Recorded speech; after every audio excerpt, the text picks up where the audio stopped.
Democratic Congress writes to the Council of State asking it to reconsider advice to the President in the appointment of Dr. Apiahene and Hajia Salima to the EC to cure perceptions of complicity against the Council. We have details of this letter plus reactions to the appointment which have been described as political. Also, National Peace Council meets political parties to explore ways of promoting peace and avoid the use of intemperate language ahead of the 2024 general elections. We'll take you live to that meeting for a lot more details. And much later, leadership of Senior Staff Association of the Universities of Ghana, UCC chapter, locked in meeting with the National Labour Commission over their week-old strike. Meanwhile, Professor Ransford Jampo has been urging organised labour to close their ranks ahead of their meeting tomorrow with government over its alternative domestic debt exchange programme. Details of these stories and a lot more if you stay with us for the next 30 minutes.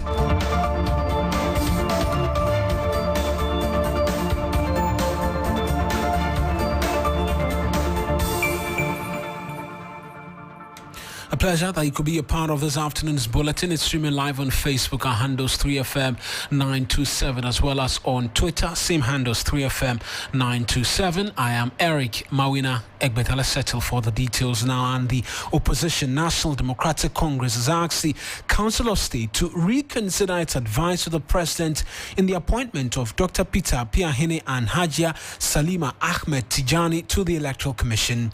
The opposition NDC and civil society groups, along with some Ghanaians, have expressed reservations about the appointment of the two following revelations they are affiliated to the ruling New Patriotic Party. The appointment, which was subject to the advice of the Council of State, have brought the Council under some scrutiny over background checks performed on the two individuals. Well, a letter by the chair of the NDC, Johnson Asiedu Nketia, is demanding action from the Council of State. Komla Dom is my colleague. He's been looking at the letter. He joins me in studio with details of it. Komla, the NDC appears to have established relations between the two appointees and the ruling party. What exactly do they say in this letter? Mawuena, let's begin with Dr. Peter Apiahene, who I'm sure we all know his appointment drew a lot of condemnation from members of the public, civil society organizations and other political analysts. So they say they found copiously that Dr. Peter Apiahene, one, is a member of a 2022 Bono Regional Election Committee of the NPP. Two, he is the Bono Regional IT Director for elections during the 2020 elections. And you know his background is in IT because he's also one of the heads of the IT departments at the University of Energy and Natural Resources in Sunyani. Right. He also, according to the NDC, is the Bono Regional D-Day Coordinator for the election 2020. And then also he was a member of a National Research and Data Analysis team for the NPP during the 2020 elections. And he also was the Regional Coalition Officer for the NPP Internal Coalition for the past election. And then he is a member of, or he was a member of the Bono Regional Communications team of the NPP. So they say these are evidence that suggests that Dr. Peter Apiahene is a dyed-in-the-wool, out-and-out political activist for the NPP and cannot hold himself as a neutral arbiter on the Electoral Commission. But he's not the only one. There's also the second individual, who is Hajia Salima Ahmed Tijani. The NDC says they've done extensive background checks. They have established that she has deep connections with the NPP. In fact, her family, her husband, and many other close associates of Madam Salima Tijani Ahmed is an MPP member, also a card-bearing member. They say, apart from the fact that she bears a card of the party, she's married to one Sheikh Damba, who is a former second national vice chairman of the NPP, also Ghana's immediate past ambassador to Saudi Arabia from 2017 to 2021. And then also her sister is also at Maslock. And so she has very deep connections beyond bearing a card of the NPP. All her family relations appear to trace their ideologies to the NPP. They are making demands of the Council of State going forward. What exactly are these demands? The party acknowledges that it's a bit too stretched for the president to revoke the appointments because per the constitution he is at liberty to make these appointments, etc. However, they are calling on the Council of State, which advised the president on these individuals to reconsider their decision. So let me just quickly read that part of a statement the NDC says, it is possible for the Council of State to reconsider its advice to the president in order to erase any perception that the council has been complicit in the appointment of these, quote, patently partisan individuals to the Electoral Commission, and to safeguard the integrity of the council as far as its role in the structure of our governance architecture is concerned. So they say the council should just take a second look at the advice they gave the president with respect to these two individuals, after which perhaps a decision will be made by the council. Whether to reverse it or not will be one we'll wait to see. Right, and that's my colleague Kamala Adum with details of that letter from the chair of the opposition NDC, Johnson Asiedu Nketia. Work the phone lines and get a lot more reactions to this for you if you stay with us here on 3FM. But from the Council of State to the National Peace Council and the chair of the Peace Council, Reverend Ernest Edujimfi, he's warned that the country could be plunged into chaos if political parties are not mindful of their statements. He says the NPC has for the past weeks reviewed all records of hate speech by political activists and are committed to ensuring the peace of the nation. Reverend Ernest Edujimfi was speaking during the opening of a meeting with leaders of political parties here in the country. We can take a listen to exactly what he's been saying. But from our last meeting up to this point, we've had the opportunity to listen to all kinds of footages coming across our website. Initially, we wanted to overlook some of them because we thought they did not meet the threshold that we had set for ourselves. But gradually, we realized that the whole tempo is increasing. And at this point, the Peace Council thinks that if we don't make an intervention, we are heading towards a certain danger. And that is why, instead of waiting till next month to call this meeting, we decided that it's important for us to come together as early as possible. For us as political party leaders to look at some of these things. Sometimes you look at what is being said, you are wondering whether it is a polarization, as somebody will call it. Somebody will say this here, another person wants to say it somewhere else, somebody says it here, another person wants to say it somewhere else. And gradually, we are building a certain team.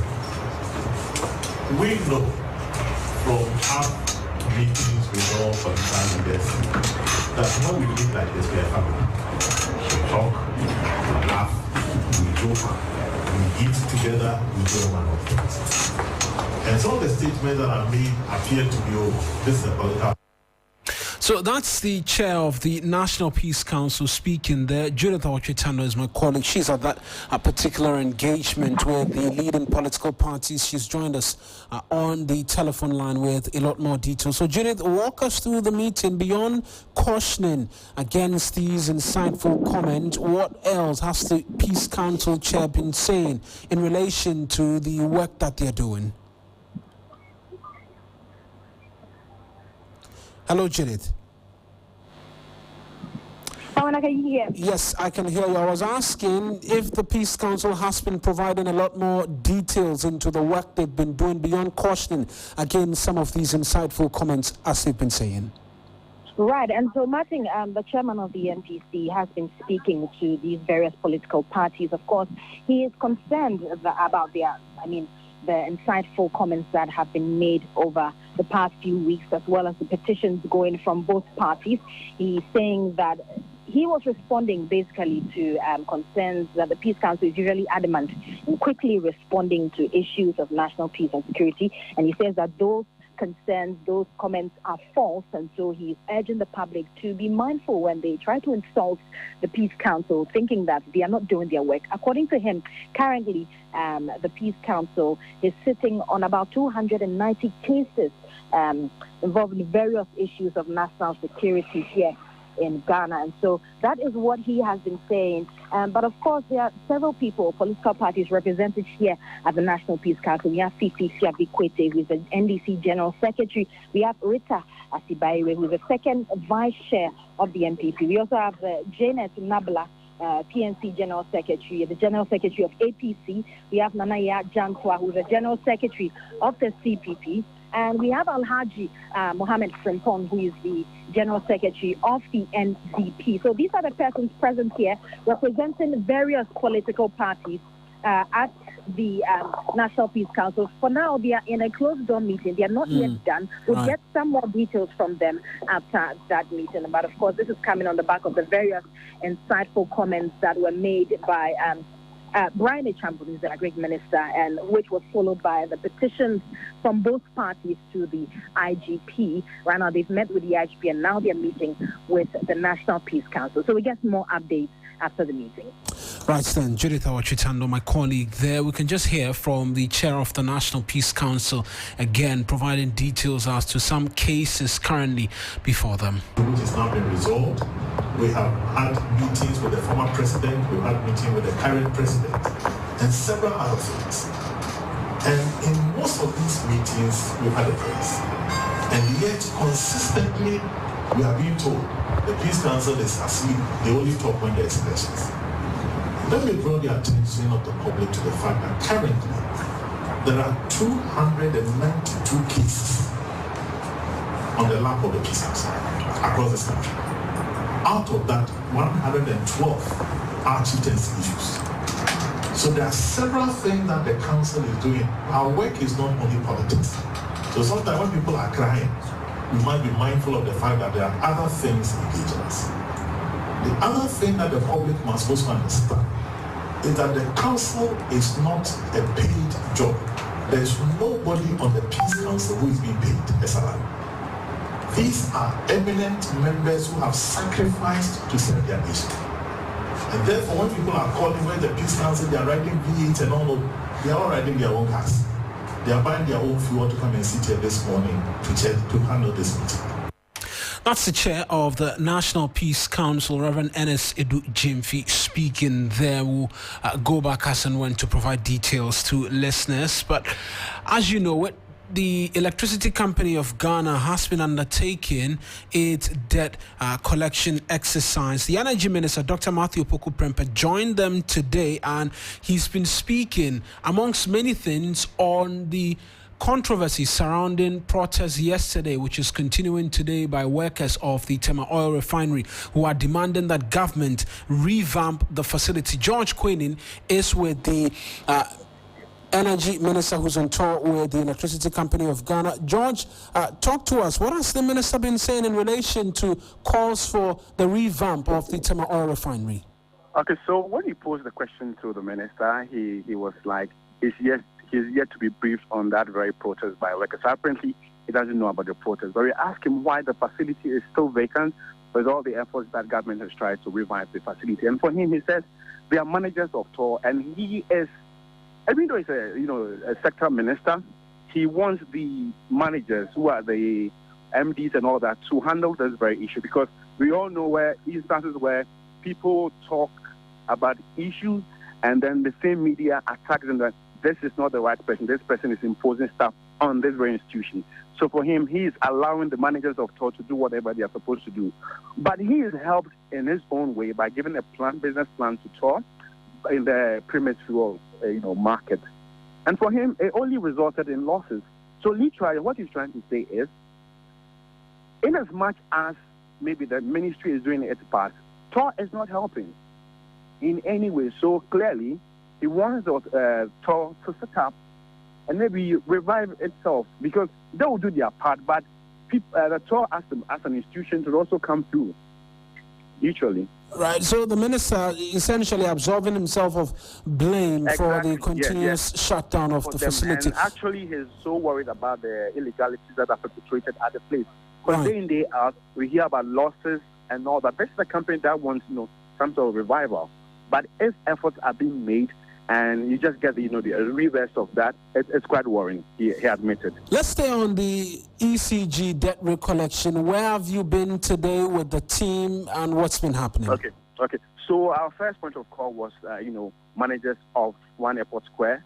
Mrs. Boston Investment, and then the old ECG, some 1.8 million cedis. And I think they got a tip-off, so they made payments yesterday. And so it's yet to reflect in the accounts of ECG today. So they show the documents to the tax force, and so they escape disconnection one way or the other. And now we ask Coca-Cola. We are yet to know how much the company owes ECG. And so from here, I'm sure we'll move to another place. So we just entered Coca-Cola. So I'll just give the latest updates maybe after. Right then, George Quinn, my colleague, with the ECG debt collection team, mentioned that they are Coca-Cola right now. Provide details as and when it does come through. You're listening to the news here on 3FM 92.7. We're streaming live on Facebook. Our handle's 3FM 927.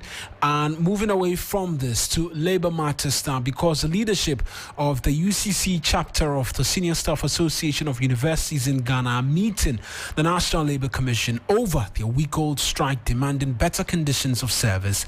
The group have laid down their tools, protesting their poor working conditions, a lack of promotion of staff, and unpaid allowances. The industrial action has taken a biting effect on the activities of the University of Cape Coast as students continue to write their exams. Shortly, we'll take you to the meeting grounds, but let's connect first with Thomas Khan, who's on the campus of the university. Thomas, talk to us about the effect of the strike. Well, Mawuena, when you come to the university campus right now, we do know that members of the Senior Staff Association cut across from all departments on this campus, right from the university primary to the university level itself. We have category of staff members who belong to the association. So we are told that those who are here at the administration level at that moment, you will not find them since Friday when they went on strike. You come here, for instance, if you have to get a clearance or do some administrative work, which requires some of these members who are also here at the administration level, you will never find them here.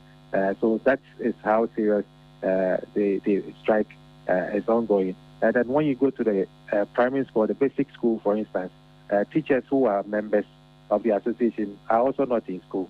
So that tells you that academic activities here that is being executed by these members are surely affected here. We know that the students are writing exams. How has this impacted on exam writing currently? Yes, we do know that some of the members who were supposed to be invigilators are also not here. But in the interim or in the absence, there are some personnel who are from the various departments who are junior staff or even national service personnel who are made to do that in their absence. So in effect, it is not really affecting them the students at the moment as far as their exams is concerned. Right then, Thomas Khan from the University of Cape Coast providing details. We'll go to the meetings ground now, where Labour correspondent Daniel Opoku is at, to get details from there as well. Many thanks, Daniel. Do we know if the meeting between the senior staff of the UCC chapter has started with the National Labour Commission? Hello, Daniel. Hello? Yes, I'm asking if the meeting has started between the senior staff and the National Labour Commission and what we've been able to gather so far. Right, okay, so the meeting was scheduled at 11 a.m. this morning, and it was between the National Labour Commission, the leadership or the management of the UCC, and also some members from the Ghana Education Service and the Senior Staff Association of the Senior Staff Association. Now, they've had the first round of meetings, and the third meeting, the National Labour Commission raised issues about technicality.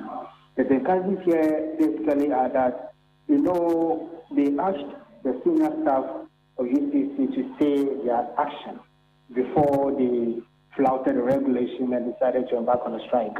So according to the National Labour Commission, they have flouted the regulation, they don't respect their directive.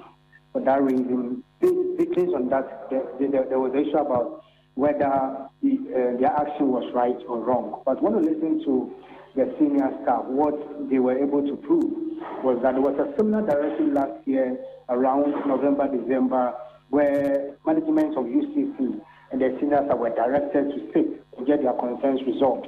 But unfortunately, they could not resolve that problem. So the reason they decided to go on a strike without necessarily respecting the directive of the National Labour Commission. So now they called the management, including the Ghana Education Service, to a meeting, and now they are meeting them as individual groups for them to be able to resolve the problem.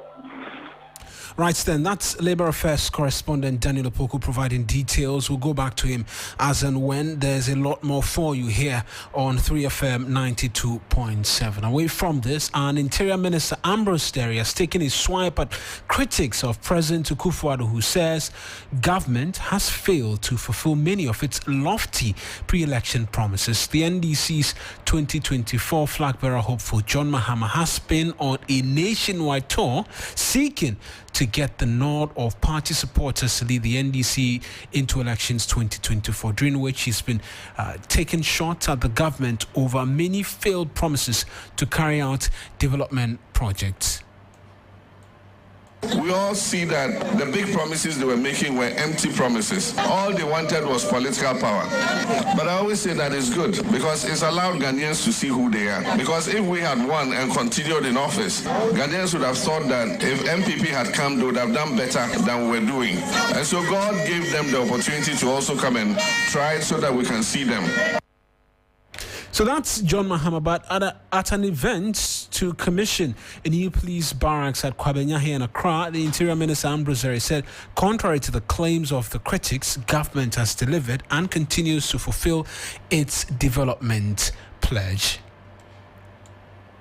Contrary to what some opponents might want to say, you have kept all your promises and you have delivered, and today we are seeing a piece of development that the police have never seen before. Mr. President, on behalf of the police and the Minister of Interior, I do also know you will soon also be dealing with accommodation for immigration. But for today, I want the whole Ghana to acknowledge that you say and do what you say. Excellency the President, before the election in 2016, the manifesto, he did make a number of proposals for security. Number one, that we should work to make each and every person in Ghana feel safe. And as part of the package, it was to empower security agencies. First of all, make sure that personnel are recruited and well-trained and that they are respecters of the rule of law, equality before the law. There is no special law for one group and the other. And Mr. President, today people can witness that at least as long as traffic offenses are concerned, the police are moving towards your goal, that all classes of people are arrested when they do breach the law. Ministers, MPs, police officers, and all tribe. So that's Ambrose Derry. Let's take a listen to the President as well at the commissioning of the project. We've launched several initiatives aimed at addressing Ghana's housing deficit, which currently stands at some 2 million units. Despite these measures, rapid urbanization continues to put immense pressure on our land resources. It is therefore of utmost importance that we prioritize the optimal use of our land resources. That is why government, through the Ministry of Lands and Natural Resources and the Lands Commission, has embarked on an ambitious urban renewal program.